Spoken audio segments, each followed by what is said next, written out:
Hi, my name is Matthew Bellisario. Thanks for coming back by the BellisarioSonic YouTube channel. If you haven't subscribed, go ahead and subscribe. I got a lot of cool reviews coming up. Today, I'm going to be talking about the RT85 and RT85N. I've already done a few videos over the years on this. Now, I wanted to do kind of a summarization because now I've owned both of these turntables for quite some time, and I think I could be of some help to you guys if you're looking to purchase a Fluance RT85 or RT85N. I did do a video again a couple of years ago talking about the differences between the two, but now that I've had them for a while, and just to give you an idea, I bought the RT85 back in June of 2021, and I bought the RT85N in December of 2022. So I've had them both for quite some time now, and I really have a good experience now on how they sound, the differences in what I do now as far as purchasing them. So maybe this will help you guys make a determination. Now, the RT85 and the RT85N models are almost the exact same with two important details. The RT85 comes with the Ortofon Blue. The RT85N comes with the Nagoka MP110. But also, an important difference is the height of the tone arm. And the height of the tone arm is a 0.5 millimeter higher on the RT85N to accommodate for the tracking angle difference between these two cartridges. You have a 31-degree tracking angle on the MP110 as to the 20-degree tracking angle on the Ortofon Blue. Now let's just take a look here. I'm going to kind of show you what I got. This is the RT85. Again, I've owned this for quite some time. Bought it back in June of 2021, and it's still the same stylus on here. Here's another important difference on these. The Ortofon will run 800 to 1,000 hours before you have to actually change out the stylus. MP110, not so. You're looking at only about 200 to 300 hours before you have to change out the stylus on the MP110. As far as the operation goes on the turntables, it's exactly the same turntable. Let me talk a little bit more about the differences between the MP110 and the Ortofon Blue.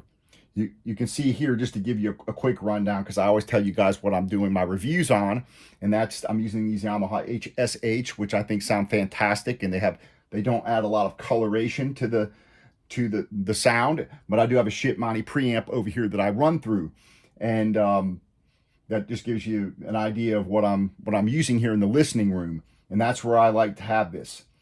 I do think that the Ortofon Blue objectively is a better cartridge. It's a nude elliptical stylus versus the bonded elliptical that's on the 110. We're going to take a field trip back and take a look at the RT85 in just a minute. So you also have a difference in your output voltage. This guy is a 5.5 millivolt output, while the MP110 is only a 5 millivolt output. So this guy's just a little bit hotter. The tracking weight's going to be the same, and the tracking weight's going to be between 1.5 to 2, but really 1.7, 1.8 is, to me, right where the sweet spot is. They seem to track fine. Both of these cartridges, the Ortofon and the Nagoka, both track fine at about 1.7 to 1.8 in that area. Now, I bought this first, and I really liked this turntable, and I wanted another turntable for my other room. So let's take a walk in there and take a look at the RT85N, take a little field trip into the other room, and that is where I have the RT85N. So it's kind of like in the living room / dining room area, and I wanted to have a turntable for in here because I have guests over, and sometimes we'll hang out, sit at the table here, and listen to records. And I wanted something, because out here I listen to more used records than I do in the listening room. So I read up on it, and the MP110 was supposed to be good for, listening to used records, maybe a little warmer sound or a little more forgiving than what the Ortofon Blue would be. And I think that that's true. But I did find that I was getting static with the MP110. Let me explain. Whenever I would drop this guy down onto especially new records, So I started noticing, I drop it on a Blue Note record, it pops, crackle. Sometimes it would do it just when it dropped down. Sometimes it would do it when it got throughout the record. It would just bad static. So I did some troubleshooting. I brought the Ortofon Blue cartridge in here, put the Ortofon Blue on, played fine, no static. Took this guy in the other room, put it on the other RT85 turntable, static. Now, for clarification, you can swap these back and forth despite the tracking angle difference. It will track, it will play, it sounds fine, but it's not the best thing to do because, the tracking angle is important. So you don't want to do that for an extended period of time. But you can swap them out. So what I ended up contacting Fluance. Fluance sent me a new cartridge, new stylus, everything, put it on there. It was a little bit better, but it did not solve my issue. So I started thinking, man, what do I do? Do I send this thing back? Do I get the RT85? And I started reading and I was like, you know what? I'm going to take a chance and put the 200 stylus, the Goka MP200 stylus, on the body of the 110. And indeed, you can do that. And you can see a more detailed video about that if you go back into my archives and look up the one that has the solving my static issue, where I show you that you can indeed interchange these on the body. Make a long story short, that solved my static issue. I have no more static issues on this guy here at all. And it improved the sound quality a lot. So, well, this guy kind of always had a muffled sound to it.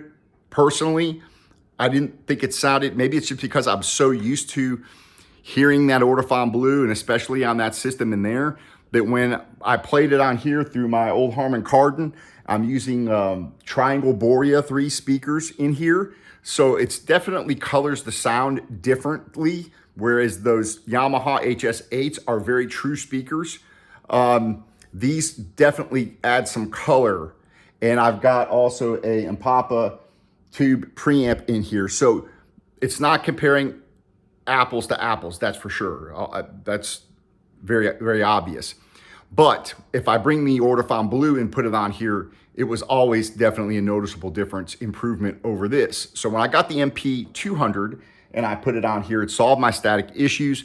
And now I have a very good sound on this that I'm very happy with. So in my opinion, that 200 stylus to put on this was $145. So it took me a $645 versus $500 to get the same or a similar type sound, in my opinion, or close to it.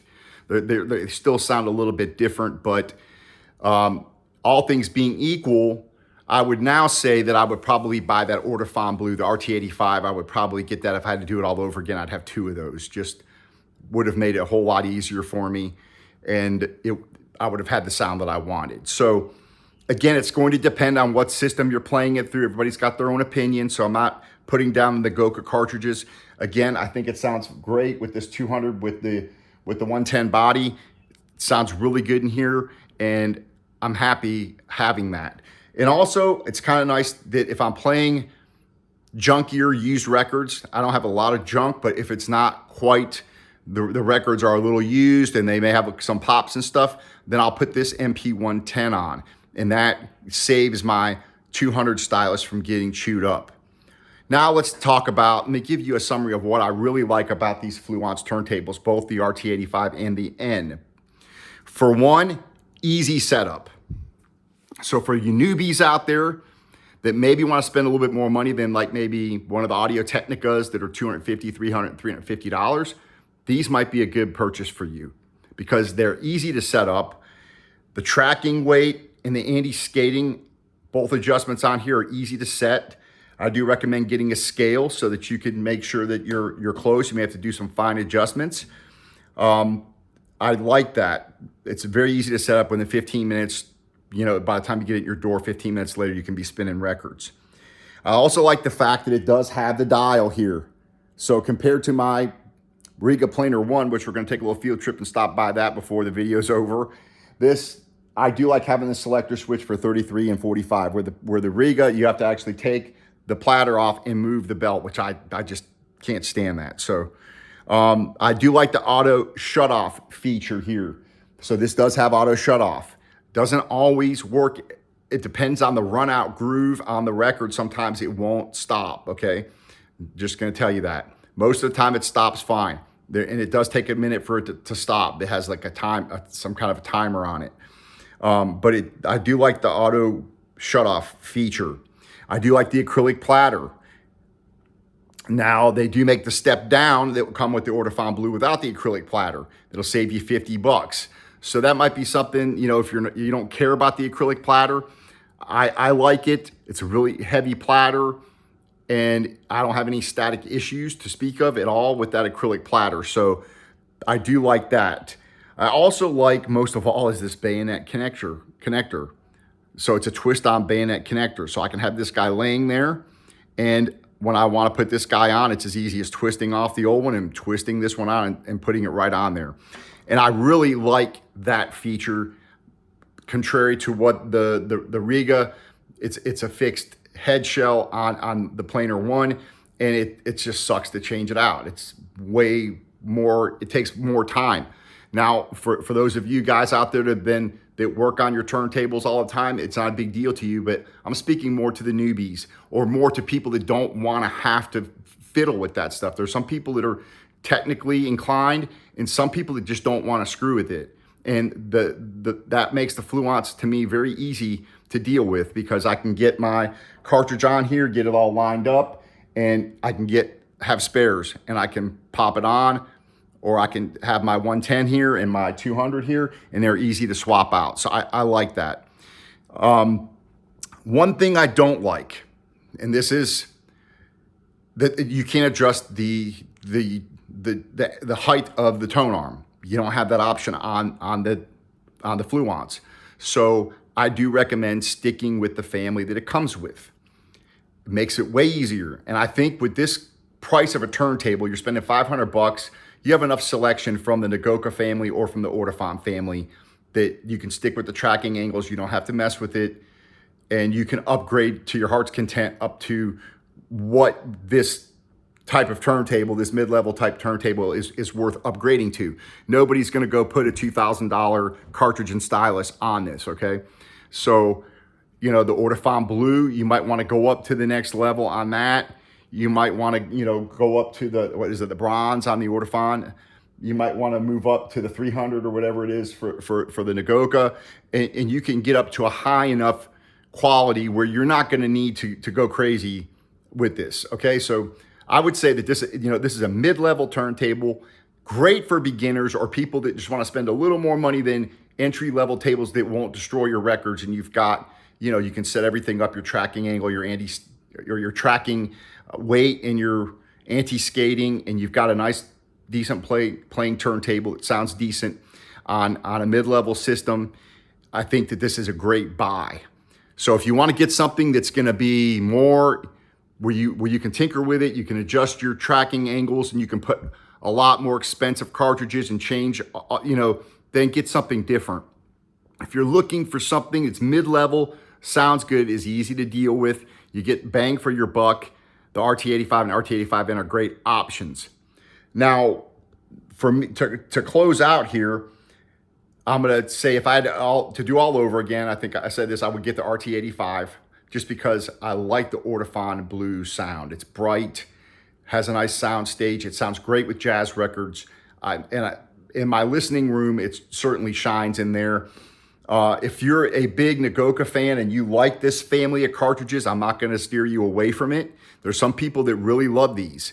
And you know, if that's what you like, that's what you like. For me, I just don't think this is nearly as nice as it doesn't sound as good, and the wear and tear, this is just not as nice. And it's again a bonded stylus, where the Ortofon Blue is a nude stylus. So they're objectively, I think no one could say anything other than that the Ortofon Blue is just a better quality all the way around. But again, if you want this family of cartridges and you don't mind upgrading, maybe buying that 200 stylus for $140, $145, putting it on here, and that makes you happier, you like that sound, then by all means, the RT85N, go for it and just upgrade your stylus or the whole cartridge. You know, the Nagoka family, you've got a lot of different options there. And again, with the quality of this turntable, that family works great, as does the Ortofon. So let's take a little quick stop over at the Rega Planar 1, which was my first turntable.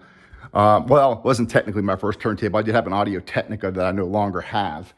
But this guy here, let's just talk a little bit about this, because there's people out there that still will, you know, say the Rega's far superior. And in my experience so far, having owned this one now for about 5 years, I much prefer out of the box the Fluance. A couple of reasons why. This is a fixed head shell. It's harder to work on, to put your, you know, cartridge on there, change them out, get the alignment, things like that. To me, it's a bit more work. Again, for some of you out there, no big deal. For me, it's just a convenience thing. 2, I do not like having to take the stinking platter off to move the belt and stretch the belt, not stretch the belt. I hate that. So for me, I don't like that. I liked having a selector switch. A lot of people, no big deal. For me, something I don't care for. Also, the quality of the cartridge that comes with this is not nearly the quality of the Ortofon Blue. And I even upgraded the stylus here, as you can see, because the one that comes with it is just not very good and it doesn't sound good. This definitely gave me a little bit better sound. And so as far as the quality goes, the Rega it's a nice turntable. And again, I've been using this guy for about 5 years, and it works great in this bar area. And it's a place where I play only 33 RPM records, so I don't have to go through the aggravation of changing it. Again, not a huge deal. It's just a convenience thing. And it's a little bit more difficult to set up as well, okay? So all things being equal, if I'm spending $500, okay, I would much rather have the Fluance RT85. That's just my personal opinion. That's my experience in having owned all 3 of these. And so there you have it. I just wanted to do this updated video for you guys out there that may be considering buying a Fluance turntable, forking out the $500. All things being equal, I would get the RT85 with the Ortofon Blue. But if you're a Nagoka fan and you really want to get into their line of cartridges, you're just gonna have to spend a little bit more money to upgrade, in my opinion, because the 110 just doesn't cut it as far as the quality goes, in my opinion. Again, some people may disagree with me. So I appreciate you coming by. Give me a thumbs up and subscribe if you like these videos. I have a lot more reviews coming up. And of course, I do all the live reviews and play the records for you guys, so you guys can actually listen, and I can give you a honest review, and you guys can hopefully enjoy hearing the record and determining whether or not it may be something you want to purchase. So take care. We'll see you on the next video. Happy listening to all of you. All right.